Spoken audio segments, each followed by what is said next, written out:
میخوام یه فرصت پر ریسک، سریع و جذاب رو بهت معرفی کنم. ایردراپ لایر زیرو پر ریسکه به این دلیل که خیلی وقت لانچ شده و ممکنه که اسنپ شاتش رو گرفته باشن.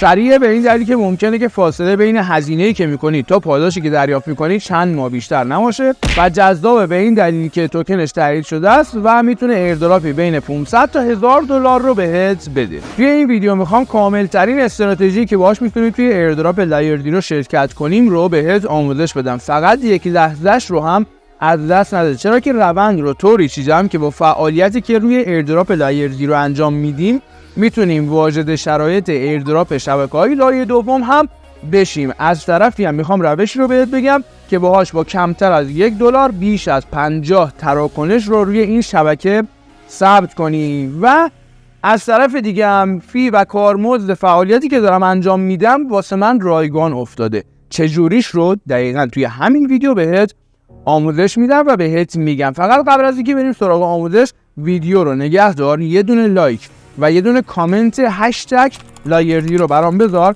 و یه دونه قلم کاغذ هم بیار، چون ویدیو طولانیه و نکات خیلی خیلی زیادی رو داره و باید نکات رو یادداشت کنی. این کار رو که انجام دادی، بیا ادامه ویدیو رو با من همراه باش.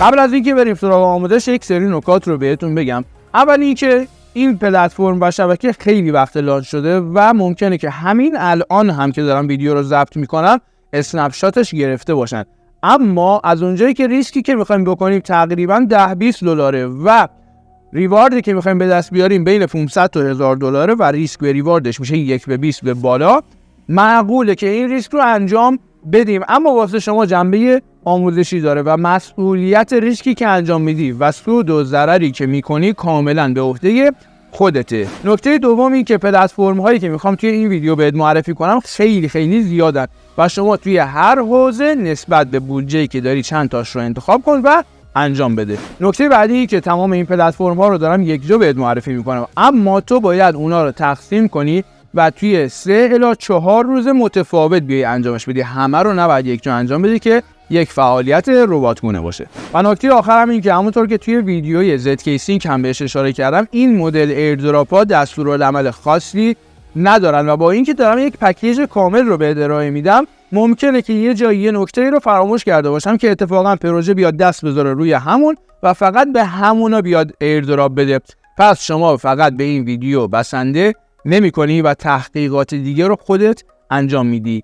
با این پیش زمینه بریم سراغ آموزش شرکت توی ایردراپ. لایر زیرو یک شبکه و پلتفرم میان زنجیره‌ای یا کراس چینه که بعد و نسل جدیدی از بریج‌های کریپتویی که خودش رو آمنیچین هم معرفی کرده و هدفش ارتباط راحت‌تر، سریع‌تر و امن‌تر بین تمام شبکه‌هاست. تقریباً 300 میلیون هم جذب سرمایه داشته که سرمایه‌گذارهای خیلی خیلی قوی هم داره. احتمالاً باید متوجه شده باشید که می‌خوایم بین شبکه‌های مختلف فعالیت انجام بدیم، یعنی همون چیزی که مبنای کار لایر زیرو و هدفمون اینه که با این فعالیتی که انجام میدیم به بیشترین حد تراکنش، بیشترین حد شبکه هم توی مبدا هم توی مقصد و بیشترین قرارداد هوشمند یا کانترکت آدرس برسیم. اما از اونجایی که پلتفرم های خیلی زیادی رو میاد پشتیبانی میکنه و روندمون احتمالاً طولانی بشه، دسته‌بندیش رو به این صورت براتون انجام دادم که گیج نشین. اینترو رو که کامل براتون توضیح دادم. بعد از اون میریم سراغ دسته اول پلتفرم هایی که باهاشون قراره بریج انجام بدیم و از اهمیت زیادی برخوردارن. بعد از اون میریم سراغ دسته دوم پلتفرم ها که تقریبا مشابه همون دسته اول هستن. بعد از اون میریم سراغ پلتفرم هایی که بین دو تا ولت متفاوت باهاشون بریج انجام بدیم. بعد از اون میریم سراغ حوزه NFT، OFT و ONFT. بعد از اون پلتفرم هایی که توی حوزه‌های دیگه مثل دامین و گیم هستن رو بهتون معرفی میکنم. بعد از اون میخوام یک روشی رو بهتون معرفی کنم که با کمتر از $1 بیش از 50 تراکنش رو ثبت کنید. بعد از اون هم میریم سراغ پلتفرم هایی که روی تست نت هستن. بعد از اون کمپین هایی که لایر زیرو رو معرفی کردن رو بهتون میگم و بعد از اون هم میریم سراغ آنالیز کردن شبکه و همچنین مدیریت دارایی و سرمایه‌مون. و بعد از اون هم منتظر میشینیم تا ببینیم ایردراپ گیرمون میاد یا نه. قبل از اینکه بریم سراغ آموزش عملی، یک نکته دیگر رو بهتون بگم. همونطور که توی ویدیوی ZK Sync هم بهش اشاره کردم که میدونم بعد از این ویدیو میبینیش، این مدل ایردراپ ها که دستورالعمل و تاریخ خاصی ندارن، دو تا استراتژی میشه براش چید. یا مدیریت سرمایه شما اجازه ریسک کردن 10-20 دلار رو بهتون نمیده، پس همین الان این ایردراپ رو میبوسی میذاری کنار و این ویدیو رو تنها از جنبه آموزشیش بهش نگاه میکنی که یاد بگیری که چجوری مدیریت سرمایه کنی و روی پلتفرم های مختلف بیای کار کنی. و استراتژی دوم، اگر مدیریت سرمایه اجازه ریسک 10-20 دلار به بالا رو میده، تا زمانی که خود پلتفرم و خود پروژه اعلام اسنپ شات نکردن، روی این ایردراپ فعالیتت رو ادامه میدی. بسیار خب، بریم سراغ آموزش. اولین کاری که باید انجام بدی اینه که کل سرمایه‌ای که میخوای بیای وارد این ایردراپ بکنی رو باید بین شبکه‌های مختلف تقسیم کنی و بیای باهاشون توکن‌های نیتیو و حاکمیتی اون شبکه‌ها رو بگیری، چرا که کارمزدها قراره که از اونها کم بشن.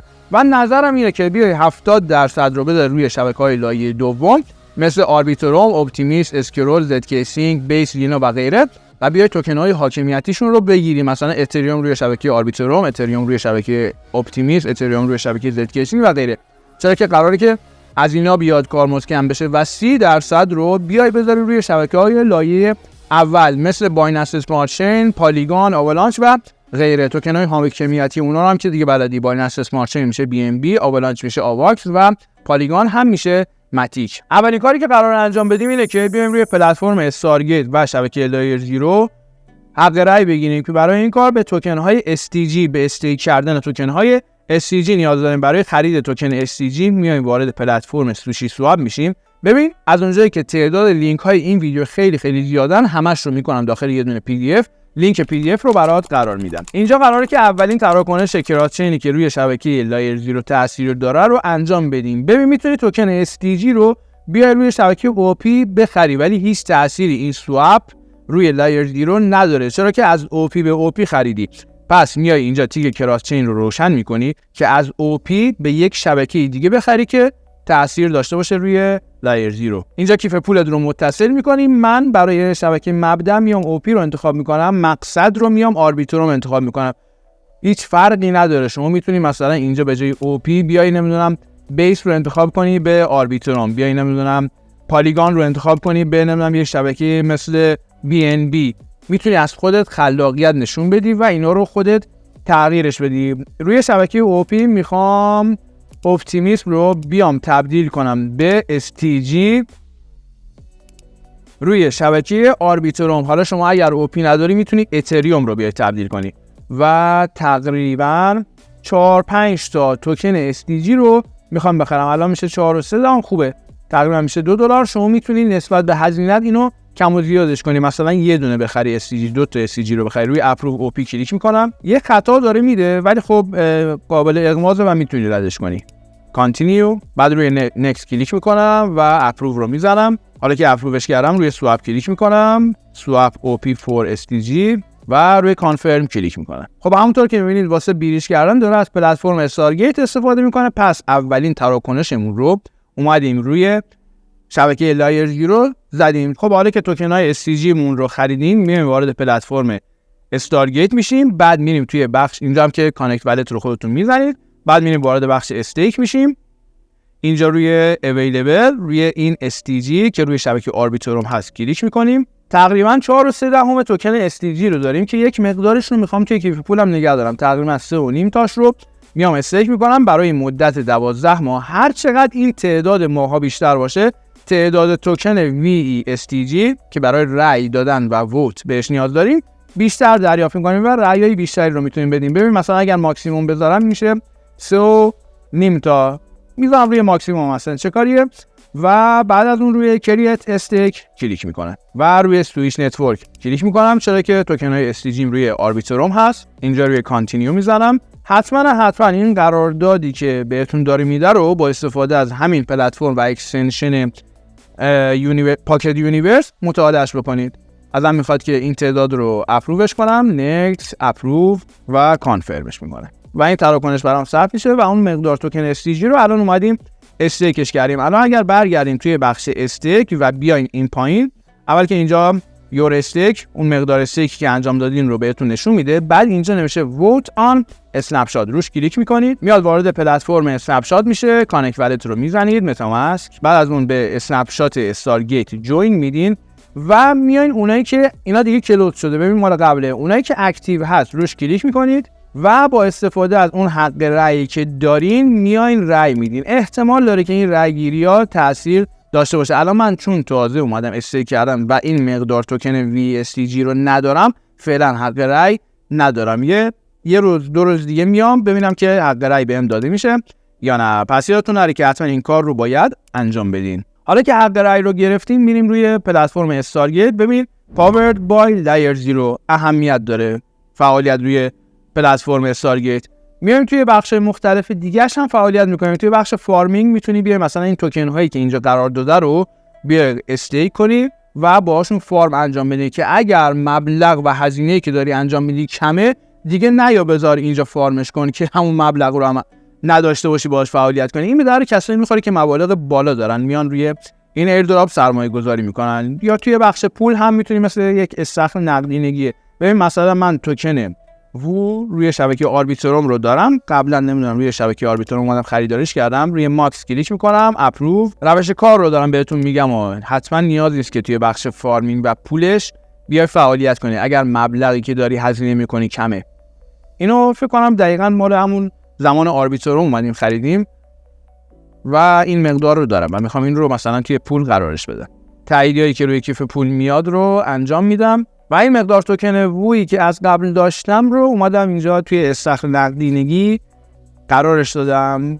در قبال این توکن هایی که میایین توی استخرش قرار میدین، فقط در این حد بدونید که میایین توکن های STG به عنوان ریوارد دریافت می‌کنیم. بعد از اون میریم توی قسمت ترانسفر که حتما باید داخلش فعالیت داشته باشیم. تا روی شبکه آربیتروم هستیم، از آربیتروم یه دونه بریج بزنیم مثلا به شبکه‌ای مثل اپتیمیس و اینجا هم اتریوم USDC رو سرچش میکنم. خب من USDC روی شبکه آربیتروم دارم اما روی این پلتفرم نشون نمیده. خب مشکل نیست، اگر نشون نمیده میریم یه توکن دیگه رو مثلا مثل STG رو میام انتقال میدم به شبکه اپتیمیس. به چه مقدار؟ مثلا نصفش رو 4/10 رو میام انتقال میدم به شبکه اپتیمیس و روی ترانسفر کلیک میکنم. اینجا توضیحاتی که نوشته رو میخونم و کانتینیو. تاییدی که روی کیف پول میاد رو هم بهش میدم. تقریبا 1-2 دقیقه طول میکشه تا این بریج انجام بشه. یکی از مهمترین اهدافی گفتم داریم پیش میبریم اینه که بیشترین تعداد شبکه رو هم توی مبدأ و هم توی مقصد داشته باشیم، واسه اینکه توی این روند گیج نشیم که کدوم شبکه‌ها رو استفاده کردیم کدوم رو استفاده نکردیم. یه دونه فایل طراحی کردم که براتون قرارش میدم. این ردیف بالا میشه شبکه‌های مبدأ که اگر چیزی داشتی بیا خودت اضافهش کنی. این ستون میشه مقصد. هر کدوم رو که اومدی انجام دادی یه دونه تیک یا یه دونه رنگ براش بذار که متوجه شی از کدوم شبکه به کدوم شبکه زدی. اولین تراکنشی که انجام دادیم از OP به آربیتروم بود که اومدیم باش STG خریدیم. اینو میام رنگیش میکنم. این تراکنشی که انجام دادیم از آربیتروم به OP بود، شبکه مبدأ آربیتروم، شبکه مقصد OP. این رو هم میام رنگش میکنم و اون دسته‌بندی هم که بهتون گفته بودم رو که از چه پلتفرمی استفاده کنی همراه با لینکشون رو اینجا هم برات قرار میدم. حالا این رو یکم پیشرفته ترش میکنم و فایلش رو برات میذارم. از اونجایی که کلیات کار رو دیگه متوجه شدی، از اینجا به بعد رو دیگه سریعتر به آموزش میدم. پلتفرم بعدی اسمش ووفای یا وو فایننس هست. واردش که شدی روی لانچ اپ کلیک میکنی. وارد این صفحه که شدی به طور مثال میخوام مقداری دارایی رو از شبکه بایننس اسمارت چین به شبکه لایه اولیه به طور مثال پالیگون بیام تبدیل کنم. اینجا توکن BNB رو میزنم به توکن ماتیک که روی شبکه پالیگون هم اگر ماتیک نیاز داشتم بتونم ازش استفاده کنم. اینم مقدارش رو مثلا میزنم 205. اون مقدار خوبه. روی سواب کلیک میکنم. یه نکته رو بذار اینجا بهت نشون بدم. ببین با این کار داره بریج رو از پلتفرم استارگیت استفاده میکنه که باز روی لایر 0 تاثیر داره. اگر من فقط بخوام از سواب استفاده کنم، ببین مثلا پالیگون به چی BNB به BNB رو بزنم یه نگاه بنداز و اگر روی سواب بزنم ببین روی همین پلتفرم ووفای میاد این کار رو، این سواب رو انجام میده که تأثیری روی لایر زیرو نداره چون از شبکه مبدا و مقصد یکیه. اما اگر بیام شبکه مقصد رو تغییر بدم این میشه یه بریج. اینم بیام ماتریک انتخاب کنم، اینم 205 و ببین میاد از استارگیت استفاده میکنه. هدفمون دقیقاً همینه، شبکه مبدا و مقصد متفاوت. روی سواب کلیک میکنم، کانفرم سواب، تاییدیایی که میاد رو بهش میدم، کانتینیو. کارمزد هم که امروز خیلی بالاست ولی خب دیگه بالاخره مجبورم که انجام بدم. روی کانفرم کلیک میکنم. تقریبا هم یه 2-3 دقیقه طول میکشه تا این بریج بخواد انجام بشه. حالا کمتر از این طول میکشه. تا این انجام میشه میام داخل این فایلی که انجام درستش کردم.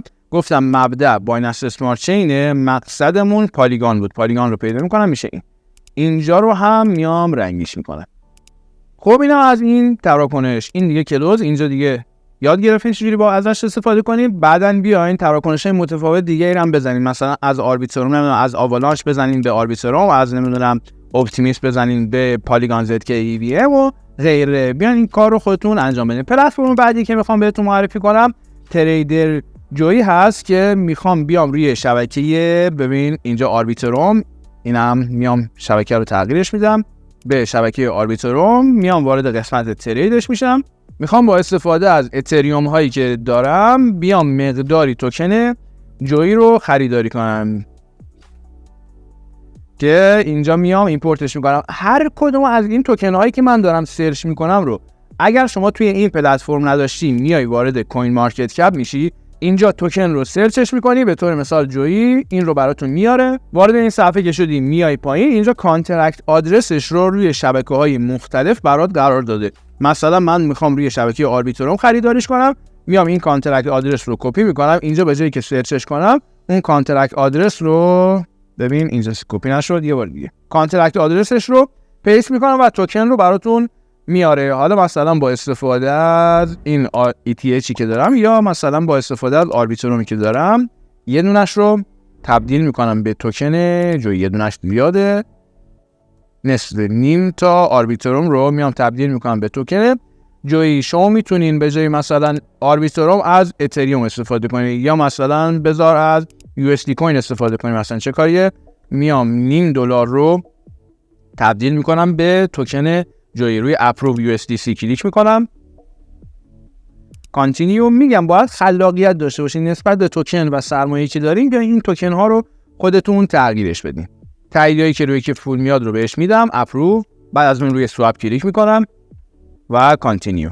اینجا رو هم تایید میکنم. توکن های جوی رو الان خریدم روی همین پلتفرم. روی این سه نقطه کلیک میکنم، میام توی قسمت بریج و اینجا میخوام از توکن های جویی که خریدم رو از آربیتروم بیام بزنم به، ببین دو تا شبکه دیگه بیشتر نداره. یک بار بیاین به شبکه BNB بزنین، دفعه بعد بیاین به شبکه آوالانش بزنین. الان من آوالانش رو انتخاب میکنم. خب یه دونش رو میام ترانسفر میکنم از آربیتروم به آوالانش. ترانسفر، تاییدیه که میاد رو بهش میدم. واو چقدر واقعا فیاشون زیاده. خب حالا دیگه کارش نمیشه کرد. روی کانتینیو کلیک میکنم چون از شبکه لایه دوم داریم میزنیم به شبکه لایه اول دیگه به هر حال. و اینجا هم کانتینیو. خب تا این تایید میشه میام اینجا هم تیکش رو میزنم از آربیتروم توی مبدا زدم به آوالانش توی مقصد. این رو هم تیکش رو میزنم. خب این تراکنش هم انجام شد. یه چند روز بعد بیاین مثلا از اینجا آوالانش بزنیم به BNB، نمیدونم از آربیتروم بزنیم به BNB. این کار رو بیاین انجام بدین و تعداد تراکنش و فعالیت و تعداد شبکه‌های مبدا و مقصد و همچنین با هر یک باری که این کار رو دارین انجام میدید یه دونه قرارداد دیگر رو دارین امضا میکنین، تعداد اون رو هم بالا میبرین. این از فعالیتی که روی شبکه روی پلتفرم تریدر جوی میتونین انجام بدین. از بخش پول و استیکش هم دقیقاً مثل همون استارگیت میتونین استفاده کنین. پلتفرم بعدی اسمش آنجل هست. واردش که شده روی لینک کلیک کردین، اینجا تیک رو میزنم، اینتر، میام روی قسمت بای AG رو کلیک میکنم. بعد اینجا میام شبکه رو به اپتیمیست تغییرش میدم، روی سویچ نتورک کلیک میکنم. دیگه حالا شما خودتون میتونید اینجا تغییر بدین دیگه. ببین شبکه‌های دیگه هم داره. من میخوام از اپتیمیست استفاده کنم چرا که گفتم 70% فعالیتم روی شبکه‌های لایه دومه که اگر خدای نکرده لایر زیرو رو هم نگرفتیم با فعالیتی که روی شبکه‌های لایه دوم انجام دادیم بتونیم واجد شرایط این ایردراپ هم بشیم. اینجا توکن رو انتخاب میکنم، به طور مثال اوپی رو انتخاب میکنم. 3 توکن OP رو میخوام تبدیل کنم به AG یورو و روی اپروف کلیک میکنم. کانتینیو. این وارنینگ هایی که میده داره بهتون میگه که مثلا این پلتفرم رو هنوز من نمیشناسم و شما دارین این مقدار توکن رو روش اپروف میکنین و دسترسی رو بهش میدین، نمیاد بیمش کنه. من همین رو بیشتر اپروف نمیکنم. نکس اپروف، بعد روی سواب کلیک میکنم و تاییدیایی که میاد رو بهش میدم تا توکن AG یورو رو بیام بخرم. خب حالا که توکن رو خریدم باید بیام بریجش کنم. میام اینجا روی قسمت بریج کلیک میکنم. اینجا از شبکه OP میدمش به شبکه مثل پالیگان ZK EVM روش کلیک میکنم. بعد اینجا مقدار رو براش تعیین میکنم. 4 دهم تقریبا 5 دهم دارم، مثلا 1 دهمش رو خیلی شد 1 دهمش رو بریج میکنم به پالیگان ZK EVM. چرا مقدار کمی رو دارم استفاده میکنم؟ برای اینکه بعداً هم بتونم به شبکه‌های دیگه هم منتقلش بکنم. تاییدیایی که روی کیف پول میاد رو هم بهش میدم. خب تا این بریج انجام میشه میام تیک این رو هم میزنم. از شبکه OP زدم به شبکه پالیگان ZK EVM. خب بعد دیگه این تراکنش براتون انجام شد، من حالا این ضربه درش رو میزنم. اینجا یه دونه توکن دیگه هم به نام آنجل داره، روش کلیک میکنیم. میایین توی قسمت بای، اینجا فقط شبکه اتریوم رو داره. شبکه اتریوم رو انتخاب میکنین. ببینم فی روی شبکه اتریوم بالاست. بس این رو فقط براتون توضیح میدم، خودم 1-2 روز دیگه انجامش میدم. سویچ نتورک رو میزنم، میام روی شبکه اتریوم. اینجا از توکن ببین اتریوم رو انتخاب میکنم. مقداری توکن آنجل رو خریداری میکنم. به طور مثال میشه این مقدار توکن آنجل، روی سواب کلیک میکنم. خب خطا داره، حالا شما بعدن این کار رو بیان انجام بدین. مقداری توکن آنجل رو روی شبکه اتریوم خریداری کنین. بعد از اون میایین توی قسمت بریج و مثلا از اتریوم میزنینش به شبکه مثلا آربیتروم. مقدارش رو میزنین به شبکه آربیتروم. یه مدت دیگه میایم میزنین به شبکه اپتیمیست و آوالانچ و غیره. پلتفرم بعدی اسمش پاراسواب هست. کانکت والت رو که زدین اینجا روی شبکه‌ها کلیک میکنین، میاین روی شبکه پالیگان. شما میگم خلاقیت نشون بدین. اگر من دارم میرم پالیگان، شما همتون با هم دیگه پالیگان رو انتخاب نکنین. مثلا بایننس اسمارت چین یا اون شبکه‌ای که دارایی روش دارین رو بیاین انتخاب کنین.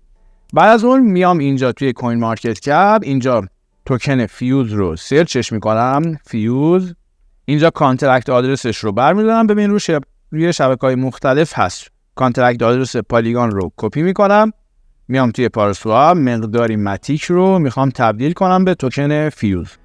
اینجا توکن فیوز رو انتخاب میکنم. اینجا هم روی سویچ تو پالیگان میذارم که فولم هم بره روی پالیگان. اینجا مقدار رو مثلا میذارم نیم تا ماتیک، یه بشه تقریبا 8 تا فیوز. بعد روی نیم هم زیاده، چه کاریه، میزنمش مثلا 3 دهم، میشه تقریبا 5 تا توکن فیوز. روی ریویو ترید کلیک میکنم. کانفرم ترید، تاییدیایی که میاد رو هم بهش میدم. تاییدیه روی کیف پول هم بهش میدم. کانفرم. توکن های فیوز رو روی شبکه پالیگان اومدیم خریدیم، اما این تأثیر روی لایر زیرو نداره. چرا؟ ببین، چون که هیچ کدوم از این بخشایی که داره تبدیل رو انجام میده روی شبکه لایر زیرو نیست. حالا برای اینکه تأثیر داشته باشه روی شبکه لایر زیرو، همین توکن هایی که خریدیم رو میایم توی پلتفرم console.fuse.io، میام از شبکه پالیگان، اینجا از شبکه پالیگان توکن رو فیوز انتخاب میکنم، میدمش به شبکه فیوز. اینجا کانکت والت رو میزنم، متاماسک، به کیف پولم کانکتش میکنم پلتفرم رو. اینجا از شبکه پالیگان میخوام بدمش به شبکه فیوز نتورک. مقدار رو اینجا براش تعیین میکنم. چند تا داشتیم؟ 5 تا داشتیم. مثلا یه دونش رو میام اپروو، کانتینیو، نکست، اپروو و بریج. تاییدیایی که روی کیف پول میاد رو هم بهش میدم. ببینید خریدی که اومدیم روی پاراسواب انجام دادیم تأثیر روی لایر زیرو نداره، اما روی خود پاراسواب تأثیر داره. اگر ایردراپی داشته باشه میتونیم واجد شرایطش بشیم. اما این بریجی که داریم انجام میدیم از پالیگان به فیوز نتورکی که روی لایر زیرو تأثیر داره. ببین پاورد بای لایر زیرو، داریم از یک شبکه به شبکه دیگه این کار رو انجام میدیم. میام اینجا پالیگان رو اومدم زدم به فیوز نتورک. فیوز نتورک رو اینجا پیدا میکنم، میشه این رو هم یه دونه تیک براش میزنم. خب تا این تراکنش انجام میشه تقریبا 21-22 دقیقه طول میکشه. این رو دیگه کاری باهاش ندارم، میریم سراغ پلتفرم بعدی. پلتفرم بعدی اسمش رادیانته که خود این پلتفرم توی اکوسیستم لایر زیرو قرار داره. از بخش‌های مختلفش میتونی استفاده کنی، مثلا از مارکتش میتونی برای استیک کردن و اینا استفاده کنی. میام روی شبکه آربیتروم، بعد از اینکه کیف پول رو متصل کردم، بعد میام توی قسمت بای، خودش میره داخل پلتفرم balancer.finance. اینجا کانکت یور والت رو میزنم، این تیک رو بهش میدم، متامسک رو انتخاب میکنم و به پلتفرم بالانسر متصل میشم. کاری که میخوام اینجا انجام بدم اینه که میخوام مقداری توکن RDNT رو روی شبکه آربیتروم خریداری کنم. اینجا مثلا به جای اتریوم، حالا همون اتریوم رو انتخاب میکنم، مثلا اینجا مقدار رو براش وارد میکنم، به طور مثال 301 تقریبا میشه 21 سنت و تقریبا حالا 21 سنت رو بیشترش میکنمش مثلا 40 سنت و تقریبا 1.5 تا توکن RDNT رو بهم میده. روی پریویو کلیک میکنم، کانفرم سواب رو میزنم، کانتینیو و تاییدیایی که روی کیف پول میاد رو بهش میدم تا توکن RDNT رو خریداری کنم. بعد از اینکه توکن ها رو خریداری کردین میایین توی پلتفرم مجدد رادیانت. گفتم توی بخش مختلفش مثل این بخش استیکش، اونایی که دارن سرمایه بیشتری رو وارد میکنن میتونین بیان این کار رو هم، استیک رو هم انجام بدین. میایین توی بخش بریج، حالا میخوایم مقداری توکن رو از آربیتروم بزنیم، مثلا به هم شبکه مین نت میتونیم بزنیم. من میخوام این دفعه بزنم به BSC، مقدار اینجا براش تعیین میکنم، مثلا نیم. خب گفته باید بیشتر از یکی باشه، میزنم 1.2 مثلا و از آربیتروم به BSC این توکن های RDNT رو بریج میکنم. روی بریج کلیک میکنم و بریج RDNT رو میزنم. تاییدایی که روی کیف پولم میاد رو هم بهش میدم. خب رسما اتریوم هامون رو خورد فی و کارمزدش.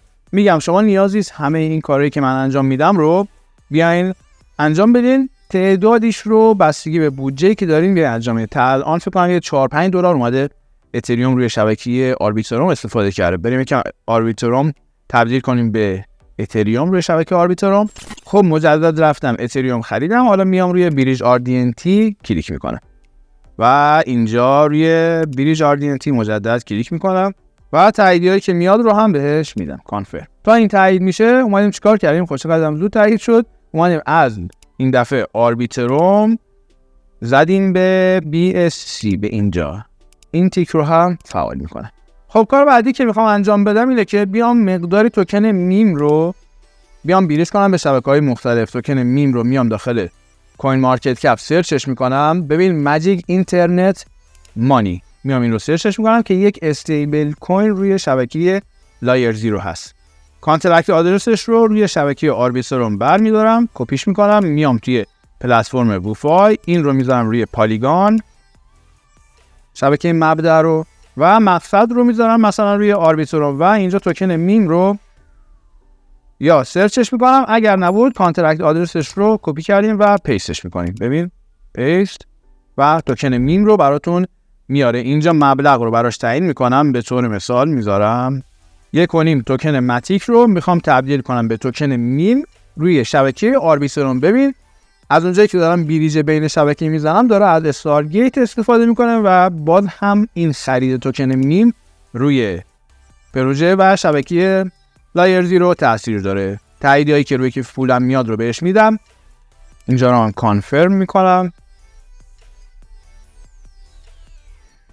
و خب تا این بریج انجام میشه ببین از پالیگان زدیم به آربیتروم.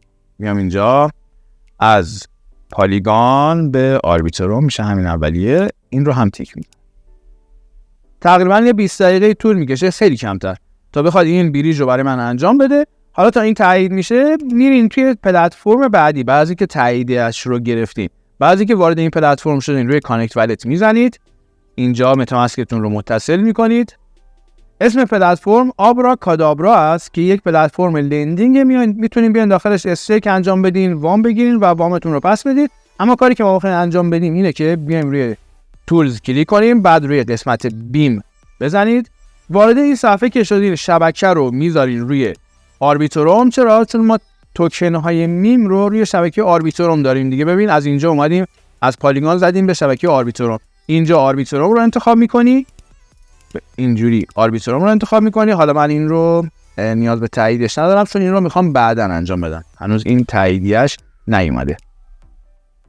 کنسل. از آربیتروم مقداری توکن میم رو مثلا یکی دو تاش رو میزنین به شبکه مون ریور. با این کار تعداد شبکه مقصد رو هم اومدین افزایش دادین. اینجا میای آربیتروم به مون ریور رو هم تیک میزنید. این کار رو هم انجام میدین. این از دسته اول پلتفرم های بریج که مهمترین پلتفرم ها و تعداد شبکه های بالا رو بهتون معرفی کردم که دیدین که تعدادش خیلی زیاده و نیازی است که حتما همش رو انجام بدین. نسبت به بودجهتون بیاین تعدادش رو مشخص کنین و اونی که بیشترین تعداد شبکه رو پوشش میده رو انجام بدین. بریم سراغ پلتفرم های دسته دوم. پلتفرم هایی که توی این بخش دارم بهت معرفی میکنم و اسمش رو گذاشتم دسته دوم پلتفرم های بریج، به هیچ عنوان به این معنی نیست که اهمیتشون کمتر از اون دسته اوله، بلکه خیلیاشون اهمیتشون هم از دسته اول هم بیشتره و فقط به این دلیل گذاشتمشون توی دسته دوم که کاملا مشابه همون دسته اولن. دیگه فقط میخوام بهت معرفی کنم و برم جلو و چون دیگه تایم ویدیو زیاد میشه و نیازی هی تکرار کنم چجوری بریج بزنیم. فقط بیا 2 تا 3 تا از این پلتفرم‌ها رو هم انتخاب کنه حتما و نسبت به بودجت روشون فعالیت داشته باش. پلتفرم اول اسمش eskithot.finance هست که میری توکن های استیک رو از پنکیک سواب، یونیسواب، سوشی سواب، هر جایی که میدونی دیفای هست میری خریداری میکنی روی شبکه آربیتروم وان و میای مقداریش رو به شبکه آوالانچ میای سواب و بریج میکنی. برعکسش هم میتونی انجام بدی. یکی خلاقیت داره میره مثلا روی شبکه آوالانچ میخره استیک رو و میاد میزنه به شبکه آربیتروم. پلتفرم بعدی اسمش آربیتروم نپتون هست که میری توکن های NPM رو خریداری میکنی و از آربیتروم میزنی به شبکه اتریوم. به شبکه بایننس اسمارت چین هم میتونی بزنی، مقدار بیشتری رو بخر و دوبار بیا ایکسواب و بریج رو انجام بده. پلتفرم بعدی اسمش کورداو هست. میگم اهمیت داره به این دلیل، ببین پاور بای لایر 0. بعد وارد این صفحه که شدی میری روی بریج کلیک میکنی و مثلا از شبکه BNB بایننس اسمارت چین میزنی به شبکه مثلا کورداو. اینجوری مقصد رو هم تعدادش رو افزایش دادی. پلتفرم بعدی لول هست که میری توکن های لول رو میخری. کانترکت آدرسش چیه نمیدونم، میری از کوین مارکت کپ پیدا میکنی لول رو، مثلا روی شبکه بایننس اسمارت چین خریداریش میکنی. بعد میای توی این پلتفرم بریجش میزنی به شبکه آربیتروم. بعد از اون میای برعکسش رو هم انجام میدی. پلتفرم بعدی اسمش لایر 0 بریج هارمونی است که برای بریج به شبکه هارمونی است که میری توکن وان یا هر توکن دیگه ای رو باز کنه، هر توکن دیگه ای رو اینجا هر کدومش رو که دوست داشتی خریداری میکنی یا اگر روی کیف پولت داشتی شبکه بایننس اسمارت چین، اتریوم و آربیتروم رو هم داره. مثلا از بایننس اسمارت چین میزنی به هارمونی، سری بعدی میای از هارمونی میزنی مثلا به آربیتروم. پلتفرم مهم بعدی پنکیک سواب هست که بخش سوابش واسه ما گفتم اهمیت نداره. چه بخشش برای ما اهمیت داره؟ بخش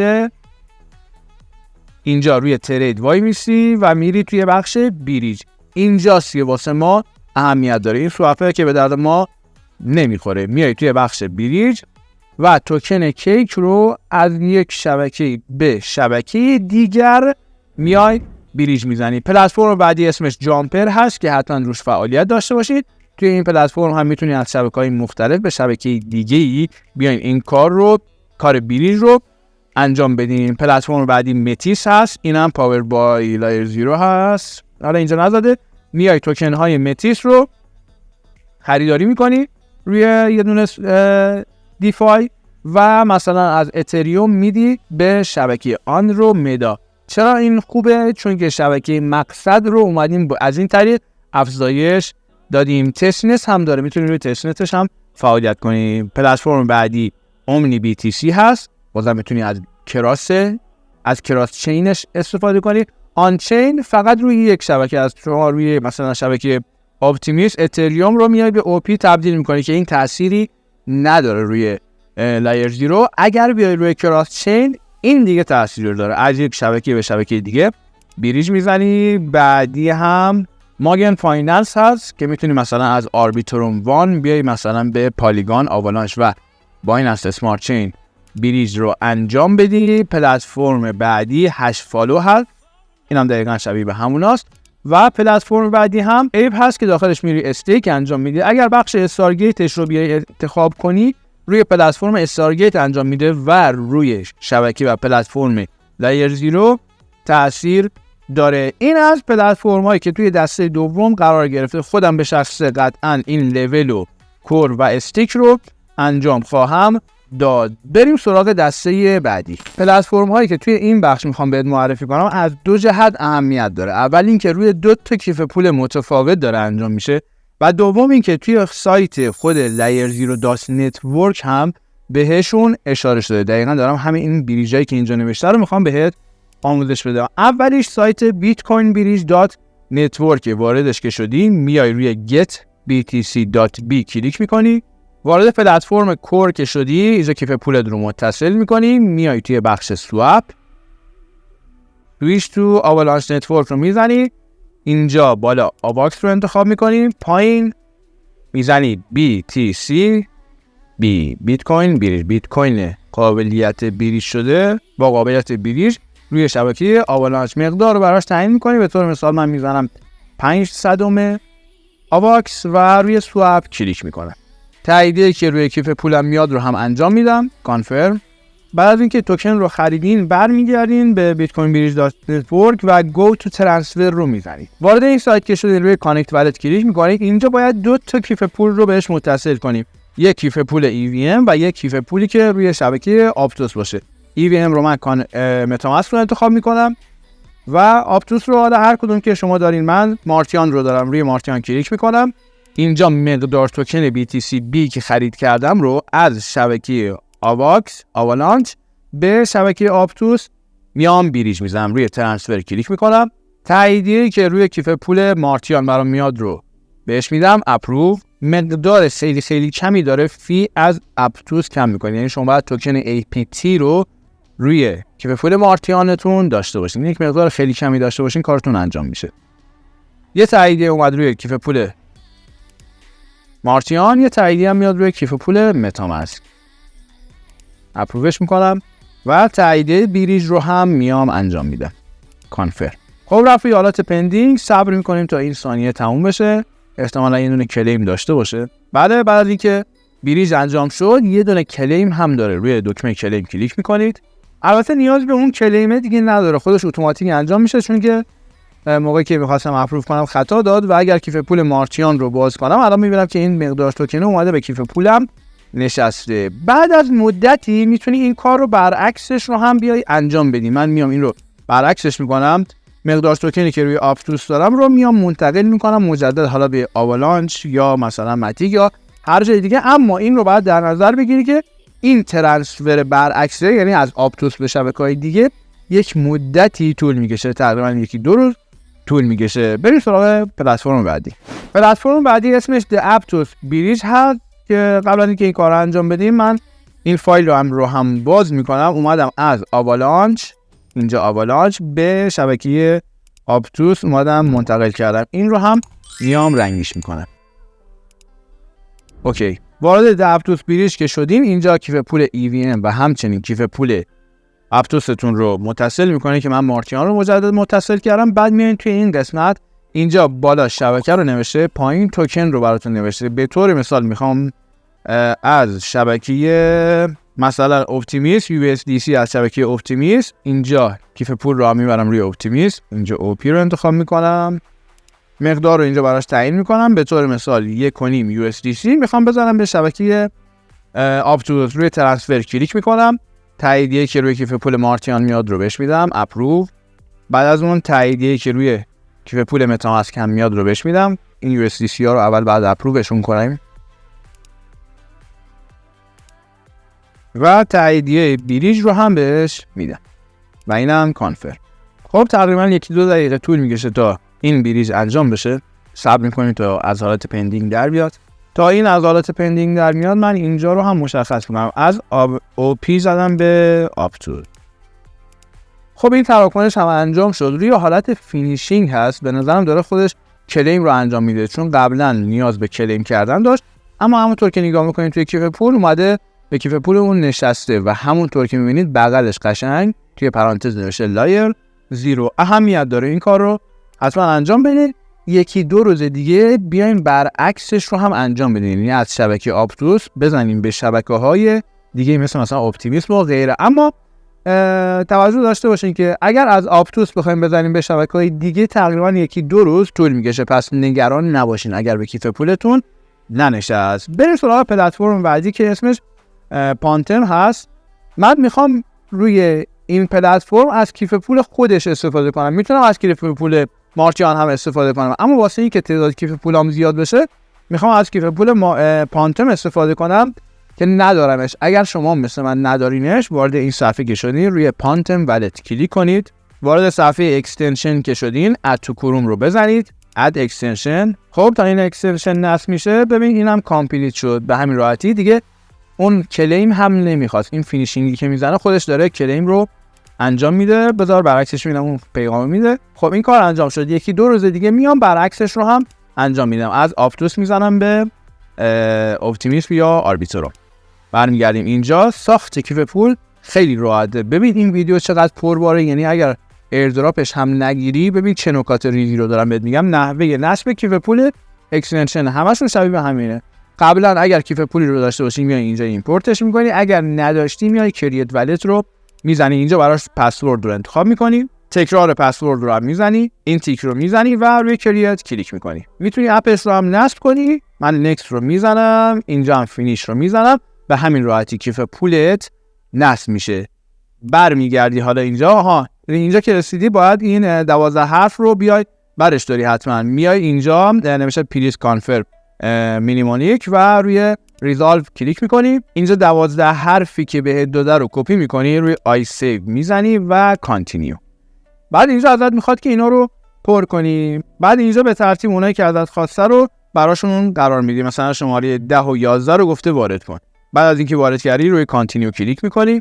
کیف پولت به همین راحتی نصب میشه. بعد میگردیم توی پانتوم و روی لیکوید سواب کلیک میکنم.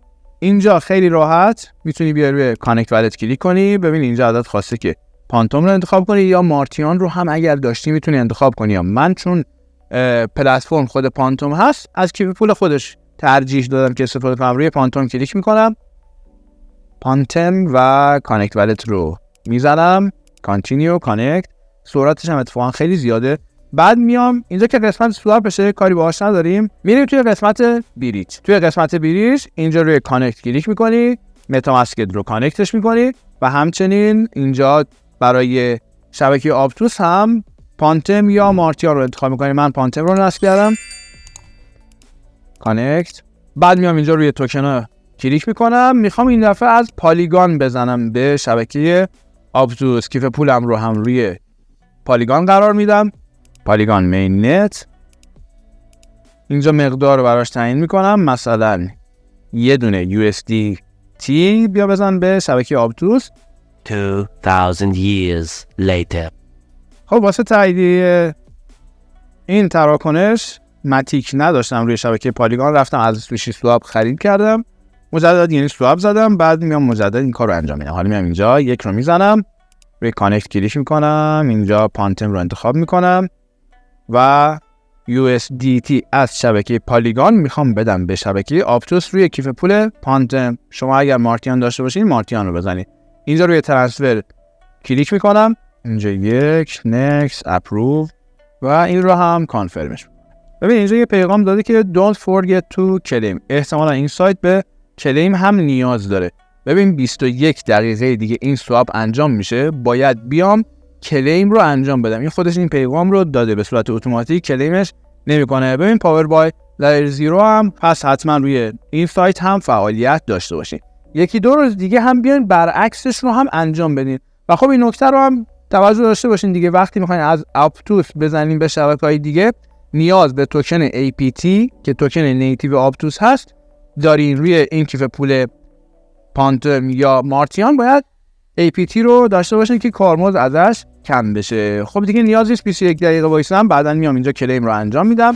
توی این بخش بریج بین دو تا کیف پول متفاوت یه پلتفرم دیگه هم داریم اسمش سادا هست که پاور بای لایر 0 هم هست دقیقاً و میتونی بعدن بیای روی این هم فعالیت داشته باشه. ببین کپی برابر اصل همینه دیگه، نیاز به توضیح نداره. مثلا الان اینجا از پالیگان به اپتوس زدی، بعدن بیا اینجا از اپتوس بزن به پالیگان. بریم سراغ بخش بعدی که یک سری پلتفرم توی حوزه‌های مختلفه.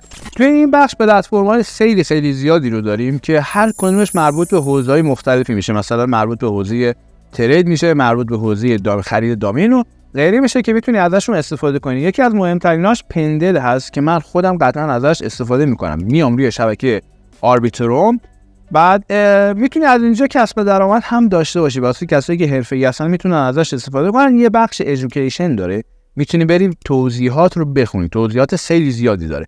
اما واسه اینکه کارت رو راه بندازه میای میگردی اونایی که implied APYش کمتر از underlying APY هست رو انتخاب میکنی که از همش بهتر یکم بیای پایینتر اینجا گریل به ARB هست. اینو که اومدی پیداش کردی روی long yield APY کلیک میکنی، ببین 10 به 19 هست اختلافش. وارد این صفحه که شدی اینجا اینپوت رو مثلا میذاری روی ARB، مقدار رو براش تعیین میکنی. مثلا نیم تا توکن ARB رو میخوام تبدیل کنم به این توکن، این YT Grail ARB یه جفت توکنه. سویچ تو آربیتروم رو میزنم، بعد توکن ARB رو میام اپرووش میکنم. اگر دیدین با مشکل دارین برمیخورین و این تراکنش براتون نمیاد، یه بار کیف پول رو دیسکانکت و مجدد کانکت کنین، کیف پول براتون باز میشه. بعد از اینکه اپروو کردین میایین روی سواب کلیک میکنید. و یه چیزی هم بگم، سایت به طور عصبی کننده کنده، حالا نمیدونم از اینترنت با این آی پی مشکل داره یا کلا خود سایت خیلی کنده. تاییدیایی که واسه سواب کردن میاد رو هم بهش میدین و روی کانفرم کلیک میکنن. و این جفت توکن گریل به ARB رو الان ما گرفتیم. اگر بیام توی بخش داشبورد الان باید این توکنه برام وجود داشته باشه.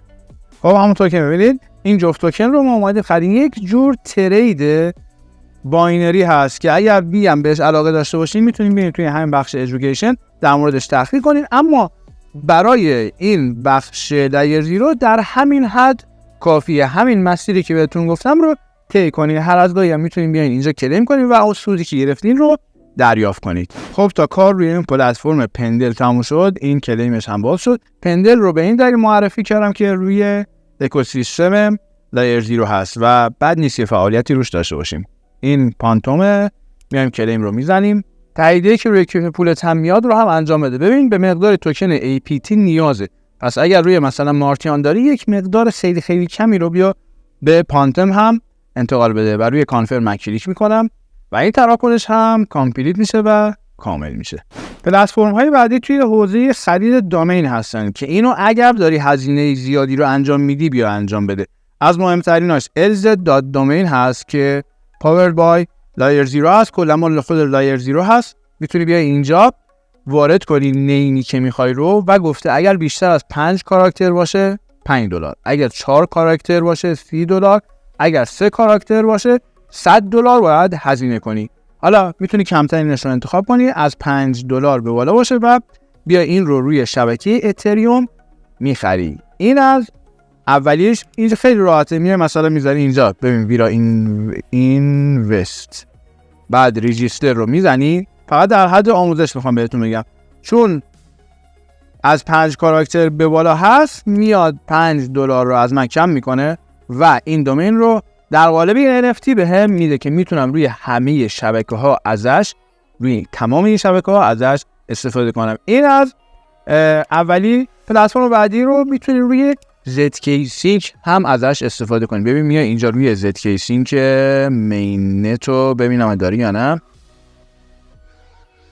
تستش رو داره اما مین نت رو نداره. روی شبکه‌های دیگه میتونی بیای خریداریش کنی. اینم از پلتفرم دوم. پلتفرم بعدی app.zkns.domain هست. این میتونه اهمیتش بیشتر از این حتی قبلی باشه. از اینم نخواستی استفاده کنی میتونی بیای از این استفاده کنی. روی شبکه ZK Sync دومینی که میخوای رو میری خریداری میکنی. ویرا اینوست رو من میام سرچش میکنم .zk هست. این همزمان روی ایردراپ ZK Sync هم میتونه تاثیر داشته باشه. قیمتی که میخواد ازم کم کنه رو بهم نشون میده. ببین تقریبا با فی $6 روی شبکه ZK-Sync ازم کم میکنه. نکته جالبی که داره اینه که شما بعد از اون میتونی بیای توی قسمت مای پروفایل این دامینی که خریداری کردی رو بریج کنی به شبکه‌های دیگه. همین بریج کردنه باعث میشه که روی لایر 0 هم بیای فعالیتی رو انجام داده باشی. اینم از بخش دامین. بجز این یک سری ولت، یک سری پلتفرم دیگه هم ببین وجود داره. خیلی پلتفرم‌های دیگه هم اینجا وجود داره که لینکاش رو برات قرار میدم. روی هر کدام که دوست داشتی میتونی بیا فعالیت کنی. دقیقاً مشابه همون پلتفرم‌های قبله. اگر تو اینجای کار اومدی و با من همراه بودی، یه نگاه به تایم بندازی میبینی که از ساعت 9 تا الان ساعت 1 نان استاپ ویدیو ضبط شده و به خاطر کندی سرعت و این چیزا دیگه نمیشد قطعش کرد. نان استاپ ضبط شده. رسیدیم به وسط کار و ازت این انتظار رو دارم که در حد حمایت لایک و کامنت رو حتما انجام بدی. بخشای بعدی هم بخشای مهمتری است، چرا که میخوایم با هزینه‌های خیلی خیلی کمتر تعداد تراکنش‌های زیادی رو داشته باشیم. بخش مهمی است، از دستش ندید.